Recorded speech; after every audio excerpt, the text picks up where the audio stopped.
Comfort zone. आखिर क्या है कंफर्ट जोन? लोग कहते तो है कि जब तक तुम अपने कंफर्ट जोन में रहोगे तुम्हें सक्सेस नहीं मिलेगी। अगर तुम्हें सक्सेस को पाना है तो तुम्हें अपने कंफर्ट जोन से बाहर निकलना ही पड़ेगा। लेकिन जब तक हम अपने कंफर्ट जोन को ही नहीं पहचानेंगे तो हम उससे बाहर कैसे निकलेंगे? तो इस वीडियो में मैं तुम्हें बताऊंगा तुम अपने कंफर्ट जोन को कैसे पहचान सकते हो और उससे बाहर निकलने के तुम्हें कुछ तरीके भी बताऊंगा।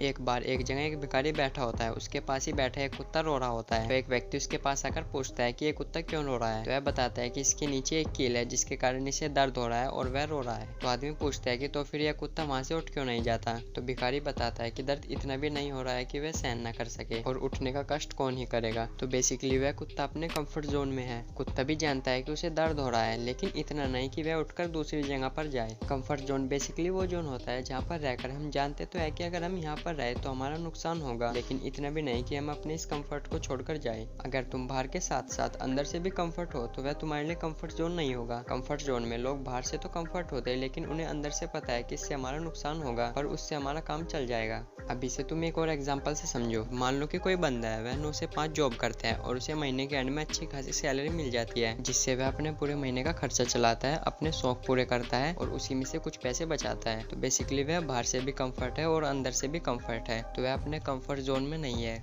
अब वहीं पर दूसरा बंदा है, वह भी 9 से 5 जॉब करता है और उसे महीने के एंड में भी ठीक ठाक सैलरी मिल जाती है जिससे वह अपना पूरा महीने का खर्चा चलाता है, लेकिन वह उस काम से अंदर से खुश नहीं है और वह सोचता है कि काश मेरा भी कुछ अपना बड़ा काम होता। पर वह यह सोचकर अपना कोई भी काम शुरू नहीं करता कि ठीक है मेरा तो खर्चा जैसे तैसे चल रहा है। तो बेसिकली वह अपने कंफर्ट जोन में फंसकर रह जाता है। और तुम सोचो अगर वह उस समय अपना कुछ काम शुरू करता तो उसे शुरू में तो मुश्किलों का सामना करना पड़ता है लेकिन कुछ समय बाद वह कितना बड़ा इंसान होता। कंफर्ट जोन में हम एक ऐसे लूप में फंसकर रह जाते हैं जहाँ पर हमें रोज वही सेम रूटीन फॉलो करना पड़ता है, वही सेम आइडिया और वही सेम थॉट। इसमें हम कुछ भी नया ट्राई करने की कोशिश नहीं करते। तो अगर तुम्हें भी अपने कंफर्ट जोन से बाहर निकलकर कुछ बड़ा करना है तो इस वीडियो में मैं तुम्हें कुछ ऐसे तरीके बताऊंगा जो तुम्हें अपने कंफर्ट जोन से बाहर निकलने में मदद करेंगे। Number 1, take new knowledge and skill. Comfort zone में रहकर हम रोज रोज सेम वही रूटीन फॉलो करते हैं, कुछ भी नया ट्राई करने की कोशिश नहीं करते। तो अगर तुम भी अपनी डेली रूटीन से अलग कुछ नया ट्राई करने की कोशिश करते हो तो तुम अपने कंफर्ट जोन से निकलने की शुरुआत कर चुके हो। और इसमें तुम्हें ज्यादा कुछ नहीं करना है, केवल जो तुम अपने समय को खाली बिताते हो उसे सही से इस्तेमाल करना है और उस समय में कुछ सीखना है या फिर कोई नई स्किल डेवलप करनी है। और आज के समय में तो यह यूट्यूब की वजह से और भी आसान हो चुका है। यूट्यूब पर तुम हर चीज के लिए अवेलेबल कर सकते हो। यूट्यूब से सीखकर तुम किसी भी स्किल में मास्टरी हासिल कर सकते हो। जैसे कि अगर तुम्हें डांस सीखना है तो वह तुम्हें यूट्यूब पर फ्री में मिल जाएगा। तुम्हें कोई इंस्ट्रूमेंट जैसे कि गिटार बजाना सीखना है तो वह तुम्हें यूट्यूब पर फ्री में मिल जाएगा। और अगर तुम पेंटिंग भी करना चाहते हो तो तुम उसे यूट्यूब से फ्री में सीख सकते हो। तो आज से अपने डेली रूटीन में कुछ नया ऐड जरूर करें।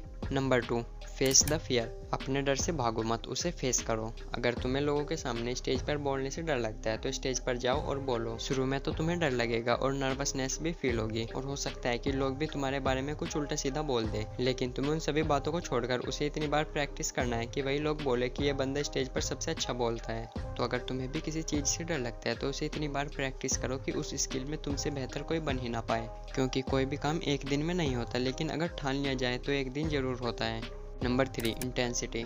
तुम जिस भी काम को करते हो हर दिन उसमें 5% या फिर 10% ऐड करो। अगर तुम ऐसा करते हो तो तुम्हें शुरुआत में मुश्किल तो जरूर होगी लेकिन तुम कर लोगे, क्योंकि तुमने केवल 5 या फिर 10% ही बढ़ाया है। और इसके बाद जब तुम अपने पिछले रिजल्ट को देखोगे और अब के रिजल्ट को देखोगे तो तुम्हारे अंदर से एक अलग ही लेवल का कॉन्फिडेंस आएगा जिससे कि तुम आगे और हार्ड वर्क करने के लिए मोटिवेट रहोगे। Number 4, consistency.